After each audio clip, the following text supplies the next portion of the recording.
Well, y'all, hell freezes over again. I swear to you, I'm gonna start that store Hell's Parkas because it is freezing all over the place for these little demons.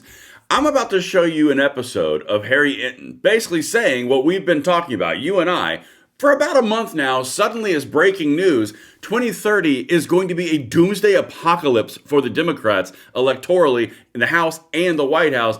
And all of a sudden, guys, they just figured it out. You'd think they could watch this channel and have conversations with you and I, and they would have known a month ago. Everything I'm about to show you is going to be linked in the description box below. I cannot wait to hear what you guys think. And of course, hit that like button, subscribe to the channel, turn the notification bell on. If you want to know where this is going, 100% clickbait free and oriented towards saving the country, this is the channel for you. And please join us, as so many have. All right, let's get into this. You can follow me on X at Braden LOA. I'm not going to bury the lead on you guys. We're going to jump right in. Because what we've been talking about, you and I, not me and Harry, you and I, although you would think Harry's been watching my channel after the video we're about to see. You and I have been talking about how 2030 is going to represent a cataclysmic shift against the Democrats in many, many different ways. They're fighting for small potatoes over the next 2 years, but then the big, larger decade that's looming in 2030 is going to be, again, I say, cataclysmic. All right, don't trust me. I'm just a guy on the internet. Let's jump over to CNN and see what Harry Inton has to say. Again, this might sound familiar. Let me hear you in the comments if you heard us say this before. Trends that really should set off a flashing red siren to Democrats nationwide while bringing a big smile to the faces of Republicans nationwide. Why do I say that? Because take a look at the big population gainers versus the last census back in 2020. According to the latest population estimates that take into account the population mid-2025, look at this. The biggest population growth this decade, all 5 of the states that Donald John Trump won in 2024. Texas, Florida, North Carolina, Georgia, and of course the great state of Arizona, where I spent my New Year's Eve. I love those folks out in Prescott, Arizona. These were the biggest gainers in terms of population compared to the 2020 census. Now, it's not just a red state boom. This is what we're looking at. We're looking at a red state boom here, but it is not just a red state boom. We're also looking at what I would dare call a blue state depression, because who are the people? Who and where are the people moving from into the red states? Well, they're blue states. They're blue states. Take a look here. The lowest domestic net. Gads! Holy moly! Those are all blue states. They're all losing population because their policies suck. And they're all going to red states because the policies don't suck. Isn't that weird? I swear, I don't know where we've heard that before. You know, CNN, I'm available for a show if you want to actually start getting viewers again. Because, like, if this is a month and a half ago we've been talking about this. Like, good Lord. But this is the underlying point, guys. And this is the in an encapsulated little nutshell. Everyone is leaving the left. Everyone is leaving leftist policies. If you want to see how you're winning the country over again for this generation and the next, don't look at the most recent emotional flashpoint on X the Democrats wanted to hit with all their propaganda. Look at the overall trends. That's why I show you the things that I show you, and I source everything in the description box below. Because people are leaving the blue state policies. Don't believe their words, believe their feet. I mean, God, guys, you're losing electoral college votes, you're losing House votes, you're losing apportionment all over the place. It is cataclysmic. And I'm going to show you why in a second, because Harry, I swear to God, watched my videos that I've done on this, took notes, and then applied it. All right, let's keep on going. Watch. Migration this decade.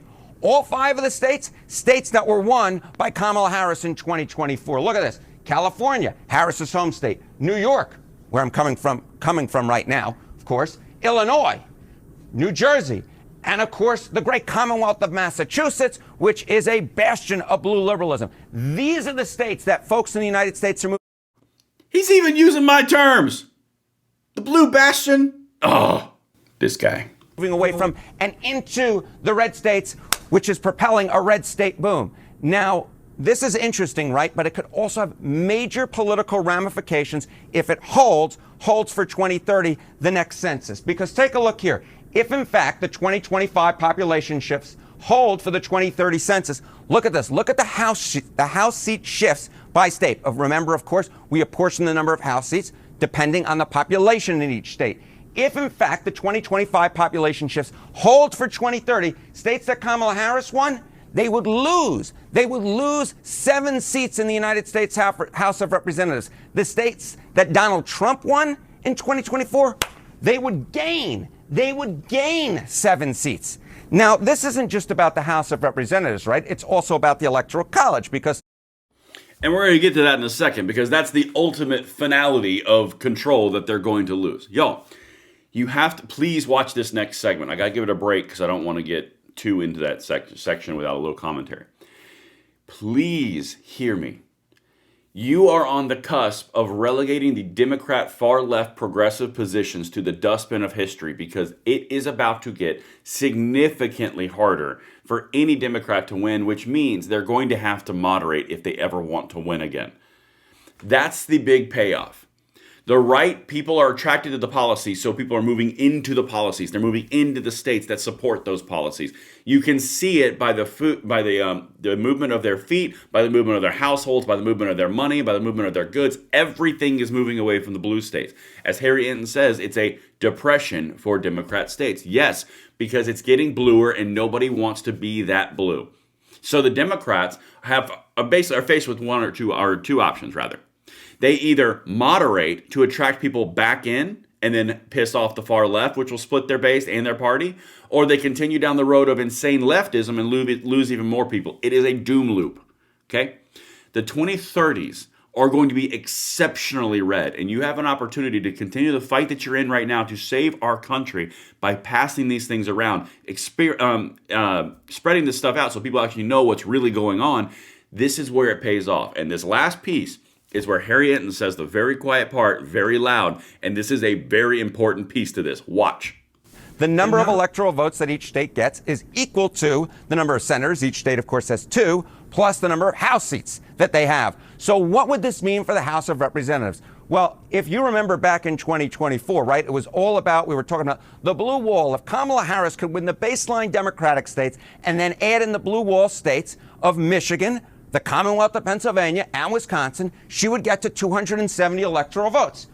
But if all of a sudden we, in fact, have applying the 2025 estimates, the population estimates, to the Electoral College, the blue states plus the blue wall of Michigan, Pennsylvania, and Wisconsin would no longer be enough. Under the current estimates, you get to exactly 270 electoral votes, the minimum needed to win the Electoral College. If, in fact, you apply the 2025 estimates, look at that. You would only get to 263 electoral votes if you were a Democrat, which would mean a Republican victory. Now, of course, we're still a number of years away from reapportionment, right? We take the census. Okay, I don't care about the copium that he throws out there. Do you understand what even CNN is telling the far lefties? In 4 years from now, unless a magical amount of conservatives and Republicans and people who've moved to red states go back to all those blue states, which who the hell would want to do that? If that doesn't happen, they're not even going to be able to win the election in ways that they've been able to win before. If they take Pennsylvania, if they take Michigan, if they take Wisconsin, they will still lose. And that's not even considering if they lose one of those states, which are all swing states. You are on the cusp of saving your country bigger and greater than you could possibly imagine. And these lefties are over here just screaming about the deck chairs on the Titanic while the entire thing goes underwater. That's what I've got for you guys. Keep grinding, pedal to the metal, throttle to the floor. I'll see you on the next one. I'm Braden. See you later.